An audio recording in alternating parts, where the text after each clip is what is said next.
مل گئے تو کس چیز کی کمی ہے؟ کس کی کمی ہے؟ کس چیز کی کمی ہے؟ واہ واہ سب کچھ ہمارا ہو گیا. اے اللہ اکبر. سوچو ذرا, یہ اللہ والے انہوں نے اپنے آپ کو اللہ کی رضا میں وقف کر دیا. اتنا سب کچھ کرنے والا جب تک دنیا میں رہا تب تک تو یہ سب کرتا ہی رہا, کیا اب کچھ نہیں کرے گا؟ کیا کہنے. واہ واہ واہ واہ واہ اب نہیں کرے گا؟ واہ واہ واہ واہ یقیناً کرے گا. اب تو پاور اور بڑھ گیا. ماشاءاللہ. پہلے دوا کے ذریعے یا حکمت کے ذریعے لوگوں کو شفا ملتی تھی, اور اب میں یہ کہتا ہوں کہ ان کا آستانہ ہی شفا خانہ بن گیا. بے شک. مانگنے والے آئے, مانگیں گے اور ملے گا. اب آپ سوچو گے کیوں ملے گا؟ یہ ہمارے علماء کرام بیٹھے, ان سے پوچھئے میدان عرفات کے بارے میں مشہور ہے کہ یہاں پر دعا قبول ہوتی. بے شک. میدان عرفات کے بارے میں علماء جانتے ہیں کہ دعا قبول ہوتی ہے. جو بھی جائز دعا مانگو گے قبول ہوگی. قبولیت کی وجہ کیا ہے؟ یہ جگہ قبولیت والی جگہ کیوں بنی؟ کبھی غور کیا یہاں ایسا کیا ہے؟ ایک نبی اور ایک ولی کی ملاقات ہوئی ہے. واہ واہ واہ واہ واہ واہ واہ واہ. ایک نبی اور ایک ولی کی ملاقات. ملاقات اللہ. حضرت آدم نبی, حضرت حوا ولی. حضرت حوا حضرت آدم کی جہاں ملاقات ہو, ایک نبی اور ایک ولی کی ملاقات ہو, وہ جگہ قبولیت کی جگہ بن جاتی ہے. اور یہاں یہ جو قبر ہے, اس قبر میں ولی موجود ہے اور نبی تشریف لا رہے ہیں. خالی نبی نہیں بلکہ امام الانبیاء آ رہے ہیں. تو یہ وجہ, یہ جگہ قبولیت والی کیوں نہ بنے؟ نعرہ تکبیر, نعرہ رسالت. سبحان اللہ. یقیناً قبولیت کی جگہ بنے گی. اور یہ وہ اللہ والے ہیں جنہوں نے اپنی زندگی کو اللہ کی رضا کے لیے وقف کر دیا ہے. انہوں نے دنیا کو نہیں دیکھا, دنیا کے جاہ و جلال کی طرف نہیں گئے, دنیا کی خواہشات کی طرف نہیں گئے, بلکہ یہ وہ صاحب اختیار لوگ ہیں, یہ وہ سمجھدار لوگ ہیں, یہ وہ دانشور لوگ ہیں کہ جو دنیا کے پیچھے نہیں بھاگے ہیں. حقیقت میں انہوں نے اصل کو پکڑ لیا ہے. اگر اصل ہمارے ہاتھ میں ہے تو اب ہمیں دوسری طرف جانے کی ضرورت نہیں ہے. آپ نے تاریخ سنی ہوگی, حضرت محمود غزنوی رحمت اللہ علیہ نے ایک مرتبہ اپنے دروازے, اپنے دربار میں تمام خزانے کھول دیے. سونا بھی رکھا ہے, چاندی بھی ہے, ہیرے بھی ہے, جواہرات بھی ہے, قیمتی اشیاء بھی ہے, اور برسرے اپنے دربار میں اعلان کر دیا. سارے درباریوں سے کہہ دیا آج جو جس چیز پہ ہاتھ رکھ دے گا وہ چیز اس کی ہو جائے گی. اب لوگ دوڑ پڑے, ارے یہاں بھی اگر ہم کوئی چیز رکھ دے, 1000 کا نوٹ بھی رکھ دے, 2000 بھی رکھ دے, 10,000 بھی رکھ دے, اور اتنے بڑے مجمع میں کہا جائے جو جس پہ ہاتھ رکھ دے گا وہ چیز اس کی ہو جائے گی. کوئی اپنی کرسی میں نہ ہوگا, سب یہاں موجود نظر آئیں گے کہ ہاتھ ہی تو رکھنا ہے, ہاتھ رکھیں گے یہ چیز ہماری ہو جائے گی. بس بلا تشبیہ سمجھ لو, ایسا ہی جب محمود غزنوی نے اعلان کیا ہے کہ جو جس پہ ہاتھ رکھ دے گا وہ چیز اس کی ہو جائے گی, درباری دوڑ پڑے. کسی نے سونے میں ہاتھ رکھا, کسی نے چاندی میں ہاتھ رکھا, کسی نے ہیرے جواہرات میں ہاتھ رکھا, کسی نے لال و یاقوت پہ ہاتھ رکھا, کسی نے زمرد پہ ہاتھ رکھا, کسی نے قیمتی اشیاء پہ ہاتھ رکھا. ایک غلام کنارے کھڑا ہوا ہے, ہاتھ باندھے ہوئے ہے, سر جھکائے ہوئے ہے, آنکھیں بند ہیں. محمود غزنوی نے کہا کیا تو نے اعلان نہیں سنا ہے, کیا شاہی فرمان نہیں سنا ہے؟ کہا حضور سنا تو ہے, مگر ایک بار اور غور کر لیا جائے. ارے کہا اس میں غور کرنے کی کیا بات ہے, یہ میرا اعلان ہے, کسی غیرے کا اعلان نہیں ہے. جو جس پہ ہاتھ رکھ دے گا وہ چیز اس کی ہو جائے گی. کہا حضور ایک بار اور سوچ لیجئے. کہا سوچ لیا, رکھا, بڑے ادب سے آیا, اور آنے کے بعد محمود غزنوی کے سر پہ ہاتھ رکھ کے کھڑا ہو گیا.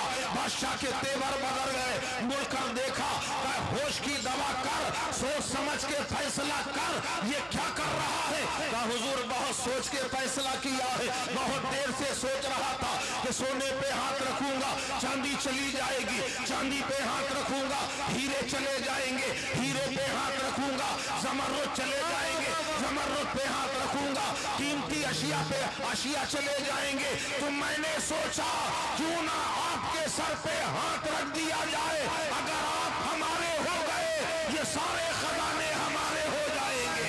अल्लाह वालों ने भी यही किया है, न दौलत पे भागे, न शोहरत पे भागे, न इज्जत पे भागे, नबी के कदमों को थाम लिया कि या रसूल अल्लाह अगर आप हमारे हो गए सारी कायनात हमारी हो गई। जन्नत के बागात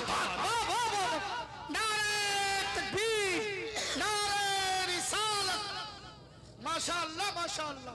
दिल से जरूरतों के कांटे निकल चुके हैं, दिल से जरूरतों के कांटे निकल चुके हैं, और जब आप मिल गए तो किस चीज की कमी है? किस की कमी, किस चीज की कमी? वाह वाह। सब रहे दुनिया में मगर दुनिया में घुसे नहीं, दुनिया में घुसे नहीं। हमारी ही खानका के हुजूर सैयदना सरकार सईद मिल्लत अलैहि रहमा बड़े जबरदस्त साहिबे कश्फो करामत बुजुर्ग गुजरे, मुरीदीन आए, कुछ बातें चल रही थी तो हजरत ने फरमाया बेटा दुनिया में रहो मगर दुनिया के अंदर मत घुसो। अच्छा हुजूर ऐसा कैसे हो सकता कि दुनिया में रहे दुनिया के अंदर नहीं घुसे? तो आपने फरमाया तुमने पनडुब्बी देखी, जहां पनडुब्बी कहते हैं, पनडुब्बी देखी? लोगों ने कहा जी हुजूर देखी है।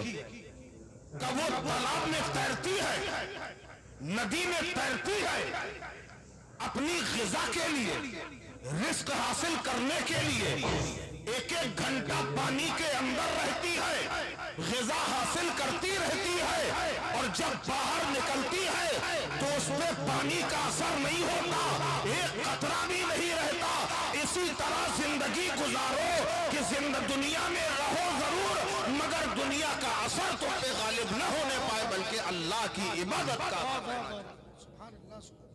इन्होंने अपने आप को इश्क़ इलाही की भट्टी में तपा दिया।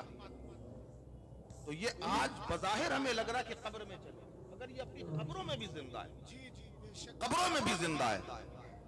आपको एक मिसाल दूं, दो ईंटें ली जाए, एक ईंट कच्ची और दूसरी आग में पकी हुई, और दोनों को एक एक जगह पे गाड़ दिया जाए, अलग अलग दफना दिया जाए।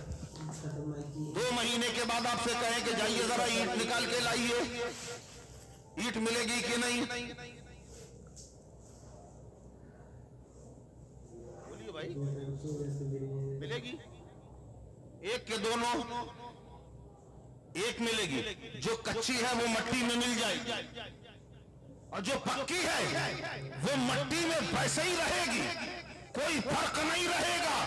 अम्मा अल्लाह के वली इसी तरीके से जैसे ये पकी हुई ईंट सही सलामत है, ऐसे ही अल्लाह के वलियों के जिस्म भी सलामत है।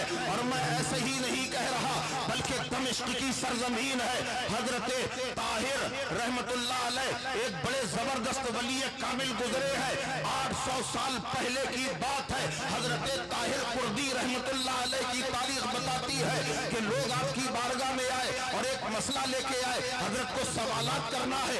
ये 2 पार्टियां हैं, ये 2 फिरके बन गए हैं और हम दोनों के सवालों के जवाब चाहिए। आपने फरमाया आज नहीं दिए जाएंगे बल्कि 2 दिन के बाद आना। अब जब वही दोनों फिरके 2 दिन के बाद आते हैं और पता किया कि हजरत ताहिर कुर्दी कहाँ है, तो लोगों ने कहा उनका तो इंतकाल हो चुका है, वो तो दुनिया से रुखसत हो चुके हैं।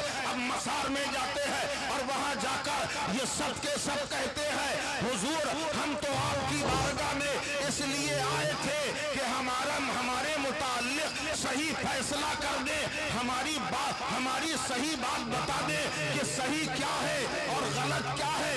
इतना कहना था कि ताहिर कुर्दी की कब्र से उनका दाहिना पैर बाहर निकल आया, दाहिना पैर बाहर निकल आया।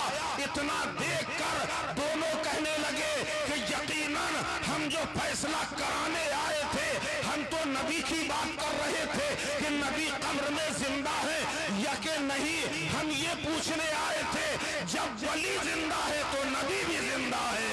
अल्लाह अल्लाह। और क्यों ना हो, खाली जिंदा नहीं है बल्कि उनका कफन भी मैला नहीं होता। तभी तो कहने वाला पुकार उठा कि जमीन मैली नहीं होती, ज़मन मैला नहीं होता, मोहम्मद के गुलामों का कफन मैला नहीं होता। कब्रों में जिंदा है।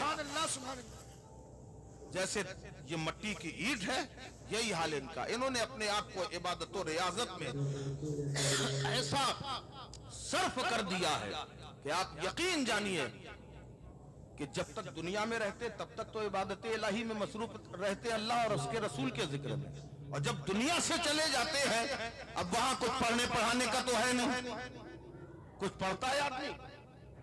जो गुनाह करता है, नेकी करता है इंसान दुनिया में करता है, और कौन करता है? रूह करती है या जिस्म? रूह बेगुनाह है। जितने भी गुनाह हैं उसका ताल्लुक जिस्म से, जिस्म से। बगैर जिस्म के रूह कोई गुनाह नहीं करती। रूह बेगुनाह है, वो तो अपनी जगह है, वो दिखाई भी नहीं दे रही। हाथ गुनाह कर रहे हैं, पैर गुनाह कर रहे हैं, आंखों से गुनाह हो रहा है, दिमाग से गुनाह हो रहा है, मगर रूह पाक है, रूह साफ है। और जब रूह निकल जाती है उसके बाद बताओ जरा हमें, जब रूह निकल जाती है जिसमें इंसान का बेकार हो जाता है, हाथ नहीं उठता, पैर नहीं उठता, आंखें काम नहीं करती, नसों में खून नहीं दौड़ता, सब खत्म हो जाता है। अब वो कब्र में चला जाता है, बंदा कब्र में पहुंच जाता है। अभी तक देखने के लिए आंख की जरूरत थी, पकड़ने के लिए हाथ की जरूरत थी, चलने के लिए पैर की जरूरत थी, सुनने के लिए कान की जरूरत थी, देखने के लिए आंखों की जरूरत थी। और जब जिस वक्त रूह निकल जाती है जिस्म पड़ा है, मगर अब आंखों की जरूरत देखने के लिए नहीं है, रूह को आंखों की जरूरत नहीं है, कानों की जरूरत नहीं है, हाथों की जरूरत नहीं है, पैरों की जरूरत नहीं है। रूह पाक साफ आई थी और उसी हालत में अल्लाह की बारगाह में जाएगी।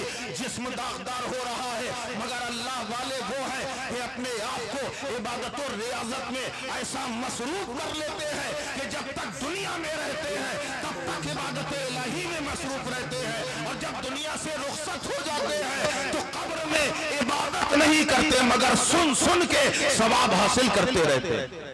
अब आप कहोगे कैसे? कैसे? आप मछली खाते?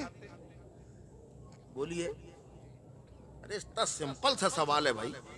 मछली खाते हैं, आपने मछली खाई, उसके बाद प्यास ज्यादा लगी, क्योंकि मछली की फितरत में पानी है, बगैर पानी के मछली रह नहीं सकती जब तक जिंदा है, और जब मर जाती है तो पेट के अंदर चली जाती, फिर भी पानी मांगती, लाओ पानी, लाओ पानी, लाओ पानी। आपने समझा क्यों? यही हाल अल्लाह के वलियों का है। जब तक दुनिया में रहते हैं अल्लाह की इबादत करते रहते हैं, कब्र में चले जाते हैं फिर भी कहते हैं कि इबादत का मुझे मजा आना चाहिए। यही वजह है इमामुल अंबिया रसूल कायनात का मजार देखो, बगल में मस्जिद नबवी देखो, गौसे आजम का दरबार, बगल में मस्जिद गरीब नवाज का आस्ताना, बगल में मस्जिद वारिसे देवा का आस्ताना, बगल में मस्जिद मखदूम किचौचा का आस्ताना, बगल में मस्जिद, और यहाँ जो कब्रिस्तान में हकीम मिल्लत का आस्ताना, बगल में मस्जिद यही बता रही है कि हमारी फितरत में अल्लाह की इबादत ऐसी रची बसी है कि जब तक दुनिया में रहे रब की इबादत की है, और जब दुनिया से जा रहे हैं तो कब्र में भी इबादत के मजे ले रहे हैं। ये है अल्लाह वालों की शान। कोई बुरा तो कोई नेक काम करके चले, सराए मौत है दुनिया जो आए मर के चले। कुतुब हो, गौस हो, अब्दाल हो या पैगंबर, फना की समत सब इस राह से गुजर के चले। वो जाने वाला बड़ा खुश नसीब है मजहर जो खुद को सारे गुनाहों से पाक करके चले। अल्लाह ने पाक साफ ही भेजा है और रब चाहता है पाक साफ होकर ही आओ गुनाहों से। आप जरा गौर कीजिए, बस ये आखिरी बात बता रहा हूं। बच्चा मां के पेट में, बच्चा मां के पेट में है और मां के पेट में मां की नाक से बच्चे की नाक में कनेक्शन दिया गया, उसी से बच्चे की परवरिश हो रही है, उसी से आज़ा बन रहे हैं, उसी गंदे खून से हाथ बन रहे हैं, उसी गंदे खून से आंखें बन रही हैं, उसी गंदे खून से दिमाग बन रहा है, उसी गंदे खून से दिल बन रहा है, उसी गंदे खून से पूरा बदन बन रहा है। अल्लाह की बारगाह में सवाल किया, ए मलिका बादशाह, ए परवरदिगार, अगर तू चाहता तो आंखों के जरिए बच्चे की परवरिश मां के गंदे खून से कर सकता था, अगर तू चाहता तो इंसान के मुंह के जरिए, नाक के जरिए मां की नाक और बच्चे के मुंह के जरिए परवरिश कर सकता था, अगर तू चाहता तो बच्चे के कान और मां की नाक के जरिए से परवरिश कर सकता था, अगर तू चाहता तो नाक के जरिए परवरिश कर सकता था। तो बारगाहे रब से जवाब मिला कि इसलिए ना की, कर तो सब कुछ सकता था मगर इसलिए ना किया क्योंकि मैंने इंसान को पाक साफ इसलिए बनाया है कि जब तू दुनिया में जाएगा इन्हीं कानों से तुझे फरमाने मुस्तफा को सुनना है, इसलिए कानों से कनेक्शन ना दिया, इसलिए मुंह से कनेक्शन ना दिया क्योंकि इसी जबान से तुझे कुरान की तिलावत करना है, आंखों से कनेक्शन नहीं किया क्योंकि इन्हीं आंखों से मेरे हबीब का रोजा देखना है, अल्लाह वालों के जलवों को देखना है, इसलिए आंखों को पाक रखा है। अब जो यहाँ आने के बाद अपने मुंह को गंदा कर रहा है, इस मुंह से शराब पी रहा है, इन आंखों से गैर महरम को देख रहा है, इन कानों से गलत बयानी सुन रहा है, वो कयामत में क्या जवाब देंगे? याद रखो, याद रखो, ये मौका इबरत हासिल करने के लिए है, न कि खुशियां मनाने के लिए है। इबरत हासिल करो, अपने आप को सही करो, अच्छे रास्ते पे लाओ क्योंकि मरना सबको है, कोई बचने वाला नहीं है। हजरत इब्राहिम अदहम रहमतुल्लाह ताला अलैह जंगल में बैठे हुए हैं, दो मुसाफिर आए और कहने लगे आप अल्लाह के वली नजर आ रहे हैं, आपका चेहरा चमक रहा है, आप सच बोलने वाले हैं, जरा हम रास्ता भटक गए हैं, हमें रास्ता बता दिया जाए। हजरत इब्राहिम अदहम ने फरमाया यहाँ से सीधे जाना, दाईं तरफ एक रास्ता है, वहां से मुड़ जाना, फिर जैसे ही सीधे हो गए तो देखना एक बड़ा सा गेट लगा है, उसी गेट के अंदर चले जाना, वहीं पर बस्ती है। अब ये लोग वहां पहुंचे और जैसे ही इन्होंने देखा गेट लगा है, गेट के अंदर दाखिल हुए, कब्रिस्तान नजर आ रहा है, बड़ा गुस्सा आया, अल्लाह के वली की सूरत में ये रहजनी कर रहे हैं, इन्होंने गलत रास्ता बताया है, पलट के वापस आए, हमें अफसोस हो रहा है कि आपने हमसे झूठ बोला, सूरत अल्लाह वालों की बनाए हैं और झूठ बोलकर आपने हमें गलत रास्ते पे भेजा। हजरत इब्राहिम अदहम फरमाते हैं अच्छा ये बताओ तुमने सवाल क्या किया था? कहा मैंने कहा था बस्ती का रास्ता बता दीजिए, आपने कब्रिस्तान का रास्ता दिखा दिया। आप फरमाते हैं, हजरत इब्राहिम अदहम फरमाते हैं हकीकत में बस्ती वही है जो आबाद हो रही है और जिसे तुम समझ रहे हो वो बस्ती खाली हो रही है, यहाँ जो आ जाता है वो आबाद हो जाता है, इसलिए असल बस्ती ये है। इंसान को चाहिए कि अपने लिए आखिरत का इंतजाम करे, मरने से पहले मौत की तैयारी करे। अल्लाह तबारक व तआला हम सबको नबी की मोहब्बत में मौत नसीब फरमाए।